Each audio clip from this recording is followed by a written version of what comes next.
And welcome to the Coach's Corner. I'm Coach Dick Cox, joined by Coach Lynn Fleming. That's easy for me to say. I've got lemon right here in my hand, right there. But, wow, what a week last week. We just found out last Wednesday when we were here about the game with Robbinsville.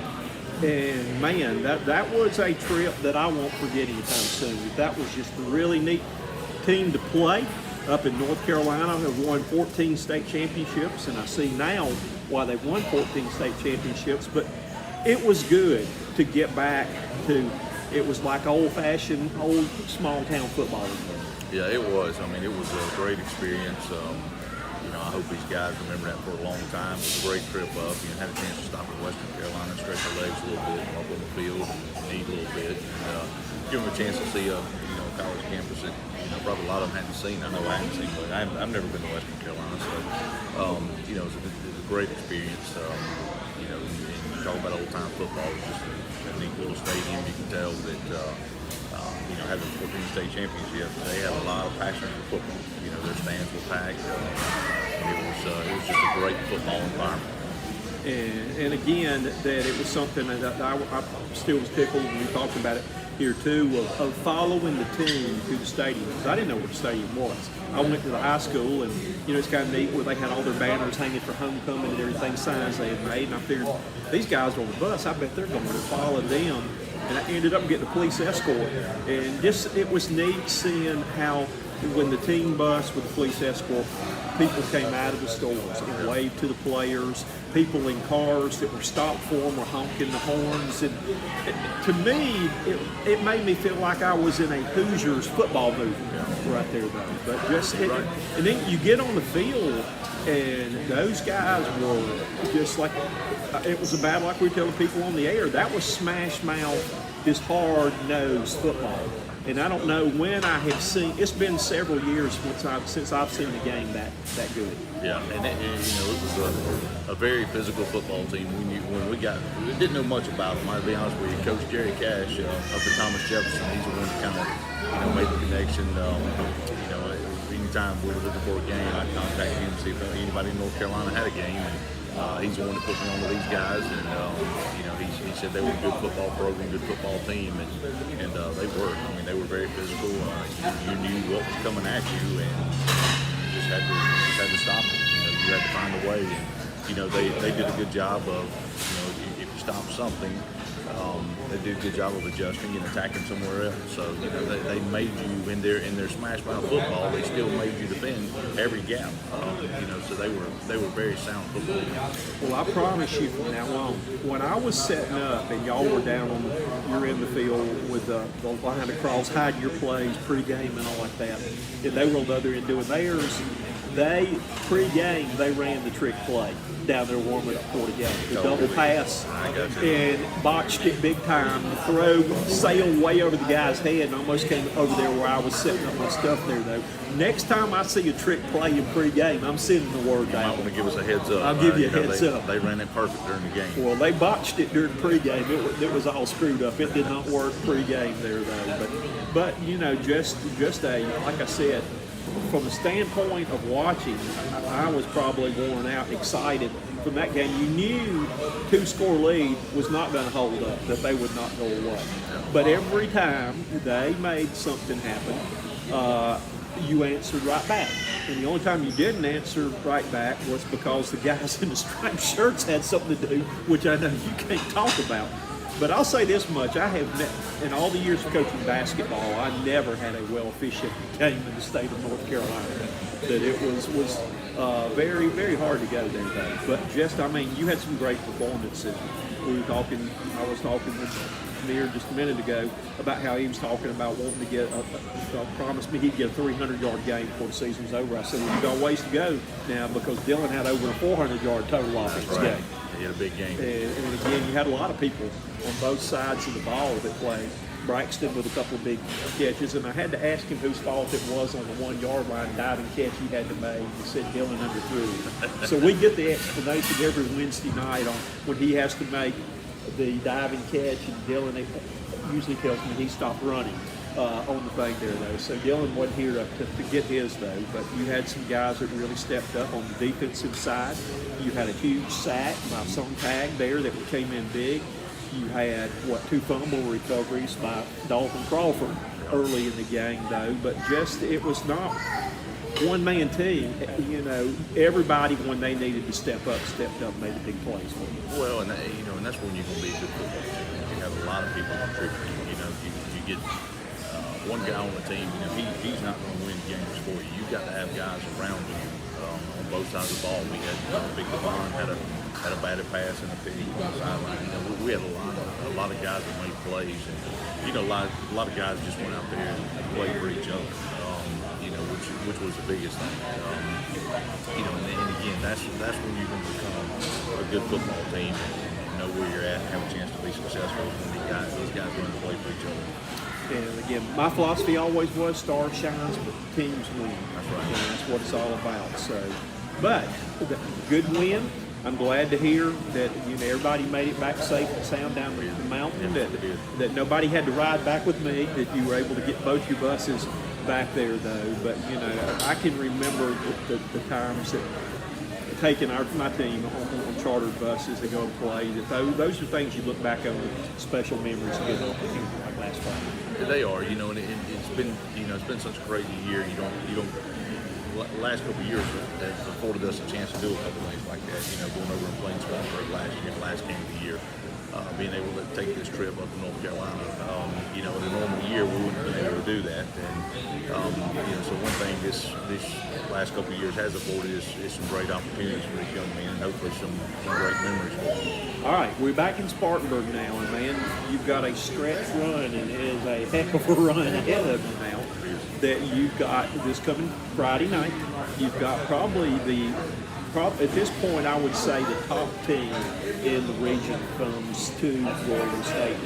And then the following week, you've got another slouch team, Union County, coming in. And if that's not bad enough, you got Woodruff coming in the week after that, and then you get to go to Chapman. So there are no trips up the mountain anytime soon here. It's time to get back in region wars here, though. And this Clinton team, and I remember 3 years ago, you told me, or a couple of years ago, you told me that I think it may have been the game that we won on the block field goal out there, on the final play of the game, that you said when they learn this system, they're going to be hard to handle. Well, those guys are seniors now. So they have your prediction has come true right now. I think they're the number 2 team in the state 3A, or right there around that. I hadn't checked this week, but they're a good football team. What can you tell me about this team? Yeah, it's just that. They're very fast. They play very physical style football, but it's very different from what Clinton's used to. They're not looking for 3 yards of flower dust. They're looking for big plays. They like to get on the edge, and they find different ways to do that. They use a lot of misdirection, trying to get you guys looking in the backfield. They just do a good job of what they're doing. And what they've done is they've gotten faster at it. When you get faster at it, it makes it a lot tougher. And for our guys, we just have to be in position, and not only be in position, we have to make plays when we're in position.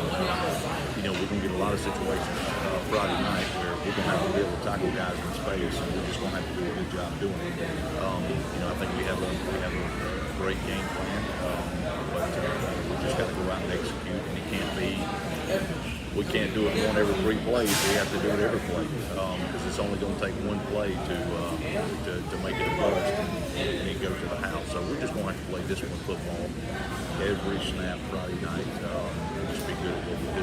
And offensively, kind of the same thing.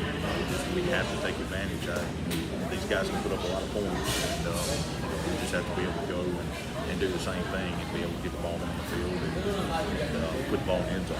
Now, unless they've done anything drastic, though, we're going to see a double wing formation again. Yeah, it's a variation of it. It's kind of more of a spread wing type thing. It's, a lot of wing team type plays, but the formation is a little more open than what we're going to see.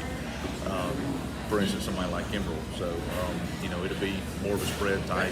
They do have some shotgun, but they will get blue type double wing and run some superpower under center. So, there's a lot of different things to prepare for. quarterback was. I remember the last times, a couple of years playing them, the quarterback was a big running threat. Did they have a running quarterback back then? The quarterback, he is a very smart football player. He runs and manages that offense very well. He's a big kid, 6'4", 215, 20 pounds, and when they run a superpower, and they get him out there blocking in front, he's like having another tackle. He's played some tight end for him. He's done a lot of things for him, and he's just a football player. Like I said, he manages the offense very well. Okay. Defensively, what we're going to see from them doing the defense? I've seen a lot of three-man front this year. Up front, they're very, very fast. They can try to get a push nose, and they have some linebackers that, for the most part, like to play near the line of scrimmage. Because they're fast to the football. They like to force the issue with pressure. Secondary-wise, they're going to be off the ball a little bit in variation of coverages, but they just want to come downhill and tackle. They feel like they have those guys in the secondary that can do that, and they'll let you throw the ball underneath, and they're just going to come down and make a tackle and make it line up and run another play. So, it's as good as there are on offense. They're just as sound on defense. Okay. And special teams, what do we expect to see with special teams? For us, we just have to be solid. We have to protect. We have to make extra points. We're punting the football. We have to get the ball down the field. Same thing. We're kick coverage.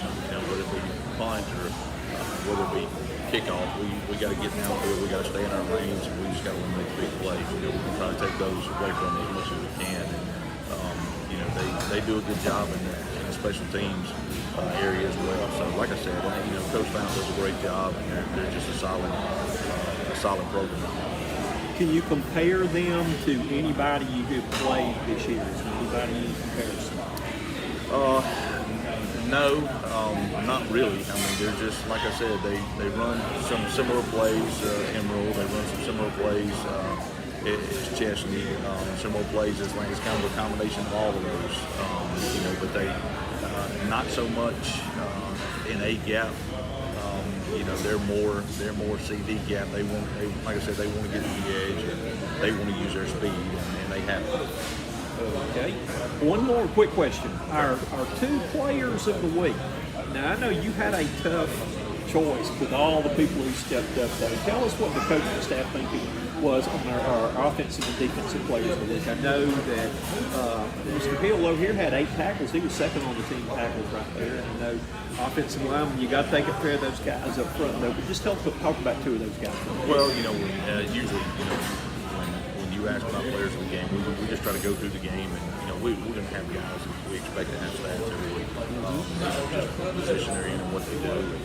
We try to look for guys who had solid ball games, who did what they were coached to do, did what they were asked to do, and TJ, we thought he played well defensively. He said he was second on the team in tackles. He was in position most of the night. He made most of the plays. So he just had a solid football game for us. And Jackson was our most consistent guy up front. He graded out the highest, and Jackson he didn't play the last week, and he came back kind of nursing an ankle, and he just kind of gritted it out and toughed it out. And like I said, went out there and graded the highest for us on the offensive line, and those hogs are important. So we just had 2 guys this week who just had really solid football games, and they're very deserving. And I'm glad you had to make that decision, not me. And I think you made 2 good decisions. You've got the luxury of the film. That's right. And I've got the video on the game right there, though. But I think you've got two really good ones for the game.